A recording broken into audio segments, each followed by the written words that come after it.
ಇವತ್ತಿನ ಮನಸ್ಥಿತಿ ಏನಿದೆ ಅಂದ್ರೆ ಬೆಳಗಿನ ಸಾಯಂಕಾಲ RSS ಟೀಕಾ ಮಾಡಿದೆ. RSS ಒಂದು ರಾಷ್ಟ್ರ ಪ್ರೇಮವನ್ನ ಮತ್ತು ಯುವಕರಲ್ಲಿ ದೇಶಾಭಿಮಾನವನ್ನ ಬೆಳೆಸುವಂತ ಒಂದು ಸಂಸ್ಥೆ. ಇಡೀ ದೇಶವನ್ನ ಕಟ್ಟುವಂತ ಮತ್ತು ಯುನೈಟ್ ಮಾಡುವಂತ ಮತ್ತು ಇಡೀ ಹಿಂದೂ ಸಮಾಜವನ್ನ ಒಗ್ಗಟ್ಟನ್ನ ಕಾಪಾಡಲಿಕ್ಕೆ ಮತ್ತು ಹಿಂದೂ ಸಮಾಜದ ರಕ್ಷಣೆ ಮಾಡಲಿಕ್ಕೆ ಕಳೆದ 100 ವರ್ಷದಿಂದ ಅವರು ಏನೊಂದು ಎಫರ್ಟ್ಸ್ ಮಾಡಿದ್ರಲ್ಲ, ಅದು ಆ ಎಫರ್ಟ್ಸ್ ಫಲ ಇವತ್ತು ನೋಡ್ತಾ ಇದ್ದೀವಿ. ಮತ್ತು RSS ರಾಷ್ಟ್ರ ಪ್ರೇಮ ಬಗ್ಗೆ ನೋಬಡಿ ವಿಲ್ ಕ್ವಶನ್ ಇಟ್. ಇವತ್ತು ಎಲ್ಲೇ ಸಮಾಜದ ಯಾವುದೇ ವ್ಯಕ್ತಿಗೆ ಹೋಗಿ, ಅದು ಎಜುಕೇಟೆಡ್ ಇರ್ಬೋದು, ಅನ್ಎಜುಕೇಟೆಡ್ ಇರ್ಬೋದು, ಯಾವುದೇ ಕ್ಲಾಸ್ ಆಫ್ ಪೀಪಲ್ ಕೇಳಿದ್ರೆ RSS ಬಗ್ಗೆ ಅಂತಂದ್ರೆ ಒಂದು ಒಳ್ಳೆ ಭಾವನೆ ಇದೆ, ಒಳ್ಳೆ ಸಂಘಟನೆ, ಒಳ್ಳೆ ಸಂಸ್ಥೆ ಮತ್ತು ಅಲ್ಲಿರ್ತಕ್ಕಂಥ ಪ್ರಚಾರಕರು ಇಲ್ಲಿ ತಮ್ಮ ಜೀವನವನ್ನೇ ದೇಶದ ಸೇವೆಗಾಗಿ ಮುಡಿಪಾಗಿಟ್ಟಂತ ಒಂದು ಪ್ರಚಾರಕರಿದ್ದಾರೆ, ಸ್ವಯಂ ಸೇವಕರಿದ್ದಾರೆ. ಹೀಗಾಗಿ ಇದು ದೇಶಭಕ್ತ ಸ್ವಯಂ ಸೇವಕರನ್ನ ಕಟ್ಟುವಂತ ಕೆಲಸ ಇವತ್ತು ರಾಷ್ಟ್ರೀಯ ಸ್ವಯಂ ಸೇವಕ ಸಂಘ ಆಗ್ತದೆ. ಈಗ ನಾನು ಒಂದು ಹೆಮ್ಮೆಯಿಂದ ಹೇಳ್ತೀನಿ, ನಾನು RSS ಸ್ವಯಂ ಸೇವಕ. RSS ಆ ಗರಡಿಯಿಂದ ಪಳಗಿ ಬಂದಿದ್ದರಿಂದ ಇವತ್ತು ನಮಗೆ ನಾಯಕತ್ವ ಸಿಕ್ತು. ಹಿಂದೆಲ್ಲ ನಾನು ಶಾಖಾಗೆ ಹೋಗಿದ್ದೆ, ಯಾವ ಪ್ರೈಮರಿ ಸ್ಕೂಲ್ನಿಂದ. ಆಮೇಲೆ ಅಖಿಲ ಭಾರತೀಯ ವಿದ್ಯಾರ್ಥಿ ಪರಿಷತ್ನಲ್ಲಿ ನಾನು ಅಲ್ಲಿ ಸ್ವಯಂ ಸೇವಕನಾಗಿ ಕೆಲಸ ಮಾಡಿದ್ರಿಂದ ಇವತ್ತು ಈ ರೀತಿಯಾದ ನಾಯಕತ್ವ ಗುಣ ಬೆಳೆಸಲಿಕ್ಕೆ ಸಾಧ್ಯ ಇತ್ತು. ಮತ್ತು ಎಲ್ಲಾ ರೀತಿ ಹೋರಾಟಗಳಿವೆ. ಮತ್ತು ಇವತ್ತೇನು ಪ್ರಿಯಾಂಕ ಖರ್ಗೆ ಇವತ್ತೇನು ರಾಜಕೀಯವಾಗಿ ಬಿಜೆಪಿ ವಿರುದ್ಧ ಹೋರಾಟ ಮಾಡಿಸ, ಆದರೆ ಇವತ್ತು ರಾಜಕೀಯವಾಗಿ RSS ವಿರುದ್ಧ ಯಾಕೆ ಹೋರಾಟ ಮಾಡ್ತಾರೆ ನಂಗೆ ಅರ್ಥನಾಗ್ತಾ ಇಲ್ಲ. ಏನಾಗಿದೆ ನನಗನ್ಸುಬಿಟ್ಟಿಗೆ ಇತ್ತೀಚಿನ ದಿನಗಳಲ್ಲಿ RSS ಬೆಳವಣಿಗೆ ದೊಡ್ಡ ಪ್ರಮಾಣದಲ್ಲಿ ಆಗ್ತದೆ ಇಡೀ ದೇಶದಲ್ಲಿ, ಇಡೀ ಜಗತ್ತಿನಲ್ಲಿ. ಅದನ್ನು ತಡ್ಕೊಳ್ಳಿಕ್ಕೆ ಕಾಂಗ್ರೆಸ್ ಆಗ್ತಾ ಇಲ್ಲ. ಇಷ್ಟು ಶಿಸ್ತುಬದ್ಧವಾಗಿ ಲಕ್ಷಾಂತರ ಜನ ಕಾರ್ಯಕರ್ತರು ಇವತ್ತು ಇನ್ವಾಲ್ವ್ ಆಗಿ ಕೆಲಸ ಮಾಡೋದು ನೋಡಿ ಅವರು ಗಾಬರಿ ಆಗಿದ್ದಾರೆ. ಆ ರೀತಿಯಾದಂತಹ ಒಂದು ಸಂಘಟನೆ ಮಾಡ್ಲಿಕ್ಕೆ ಆಗಿಲ್ಲ. ಹಿಂದೆ ನನಗೆ ನೆನಪಿದೆ ಒಂದು ಸ್ಟೇಟ್ಮೆಂಟ್ ಬಂದು ಜನಾರ್ದನ್ ಪೂಜಾರಿ ಕಾಂಗ್ರೆಸ್ನ ಅಧ್ಯಕ್ಷ ಇದ್ದಂಥವ್ರು, ಅವ್ರು ಒಂದ್ ಕಡೆ ಸ್ಟೇಟ್ಮೆಂಟ್ ಕೊಟ್ಟರು. ಇವತ್ತು ಯಾವ ರೀತಿ ರಾಷ್ಟ್ರೀಯ ಸ್ವಯಂ ಸೇವಕದ ಲಕ್ಷಾಂತರ ಜನ ಕಾರ್ಯಕರ್ತರು ಒಂದು ಶಿಸ್ತುಬದ್ಧ ಕೆಲಸ ಮಾಡ್ತಾರೆ, ಆ ರೀತಿ ನಮ್ಮ ಕಾಂಗ್ರೆಸ್ನಲ್ಲಿ ಒಂದು ಆ ರೀತಿ ಒಂದು ಸಂಸ್ಥೆ ಇಲ್ಲಲ್ಲ, ಆ ರೀತಿಯಾದ ಒಂದು ತರಬೇತಿ ಕೊಡುವಂತದ್ದು ನಾವು ಮಾಡಬೇಕು ಅನ್ನುವಂಥದ್ದನ್ನ ಜನಾರ್ದನ್ ಪೂಜಾರಿ ಹಲವಾರು ಬಾರಿ ಹೇಳಿದ್ದನ್ನು ನಾನು ಕೇಳಿದ್ದೀನಿ, ನಾನು ಪತ್ರಿಕೆಯಲ್ಲಿ ನೋಡಿದ್ದೀನಿ.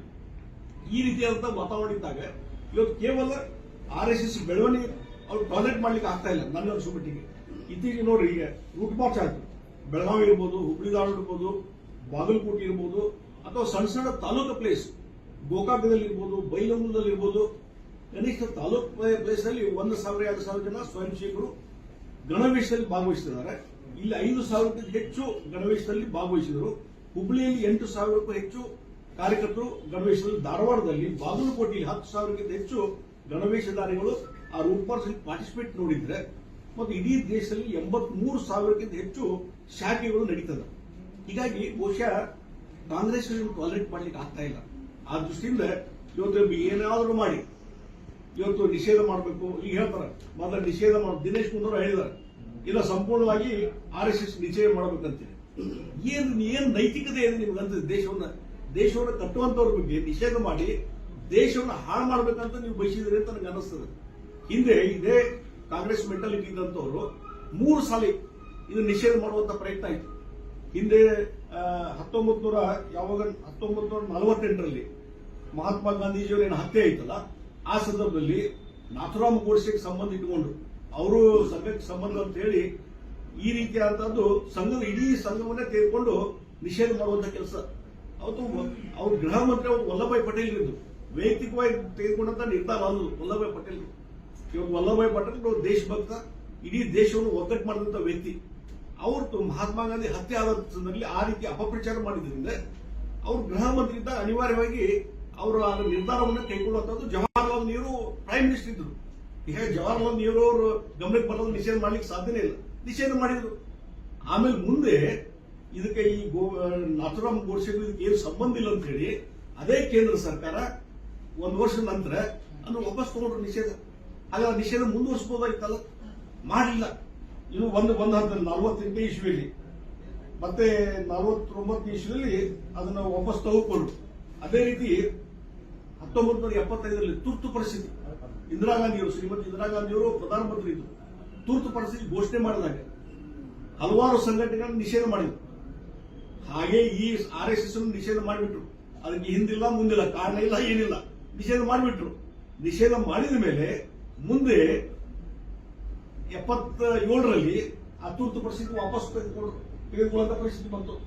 ಅವಾಗ ಮುಂದೆ ಈ ನಿಷೇಧವನ್ನು ವಾಪಸ್ ತಗೊಂಡ್ರು ಅವತ್ತಿನ ಕೇಂದ್ರ ಸರ್ಕಾರ. ಹಾಗೆ ಆ ರೀತಿ ಆಯ್ತು. ಹೀಗಾಗಿ ಇಂದಿರಾ ಗಾಂಧಿಯವರು ಸಹಿತ ನಿಷೇಧ ಮುಂದುವರಿಸಲಿಕ್ಕೆ ಆಗಲಿಲ್ಲ. ಅದ್ರ ಇಫೆಕ್ಟ್ ಏನಾಯ್ತು ಅವ್ರಿಗೆ ಗೊತ್ತಿಲ್ಲ. ಇಂದಿರಾ ಗಾಂಧಿ ಅವರ ನಿಷೇಧ ತುರ್ತು ಪರಿಸ್ಥಿತಿ ಹೋರಾಟ ಯಾರು RSS ಮಾಡಿದ್ರು, ಉಳಿದ ಪ್ರತಿಪಕ್ಷಗಳು ಮಾಡಿದ್ರು, RSS ಮಾಡಿದ್ರಿಂದ ಅದರ ಪರಿಣಾಮ ತುರ್ತು ಪರಿಸ್ಥಿತಿ ವಾಪಸ್ ತೆಗೆದುಕೊಳ್ಳುವಂತ ಪರಿಸ್ಥಿತಿ ಬಂತು. ಮತ್ತೆ ಇನ್ನೊಂದು ಸಾರಿ 1992ನೇ ಇಸ್ವಿಯಲ್ಲಿ ಡಿಸೆಂಬರ್ 6 ಬಾಬ್ರಿ ಮಸೀದಿ ಅನ್ನುವಂತ ಕಟ್ಟಡ ಇರುತ್ತಲ್ಲ ಅದು ಧ್ವಂಸ ಆದ್ಮೇಲೆ ಅವತ್ತು ಸಹಿತ ಅನ್ನ RSS ಲಿಂಕ್ ಹಚ್ಚಿ ಅವತ್ತು ನಿಷೇಧ ಮಾಡುವಂತ ಕೆಲಸ ಅವರು PV ನರಸಿಂಹರಾವ್ ಇದ್ರು, ಪ್ರೈಮ್ ಮಿನಿಸ್ಟರ್, ಕಾಂಗ್ರೆಸ್ನ ಲೇಟ್ ಗೌರ್ಮೆಂಟ್ ಅವರಿತ್ತು. ಅವಾಗ ಮುಂದೆ ಕೋರ್ಟ್ ನಲ್ಲಿ ಒಂದು ಚಾಲೆಂಜ್ ಮಾಡಿದ್ರು, RSS ಅವರು ಕೋರ್ಟ್ ನಲ್ಲಿ ಚಾಲೆಂಜ್ ಮಾಡಿದ್ರು. ಅವಾಗ ಕೋರ್ಟ್ ನಲ್ಲಿ ಅದು ಸರಿಯಾಗಿ ಉತ್ತರ ಕೊಡ್ಲಿಕ್ಕೆ ಆಗದೇ ಇದ್ದರಿಂದ, ನಿಷೇಧಕ್ಕೆ ಸರಿಯಾದ ಕಾರಣ ಹೇಳದೇ ಇರೋದಕ್ಕೆ ಕೊನೆಗೆ ಅನಿವಾರ್ಯವಾಗಿ ಅವರು ನರಸಿಂಹರಾವ್ ಸರ್ಕಾರವೂ ಸಹಿತ ಈ ನಿಷೇಧವನ್ನು ವಾಪಸ್ ತೆಗೆದುಕೊಳ್ಳುವಂತ ಅಂದ್ರೆ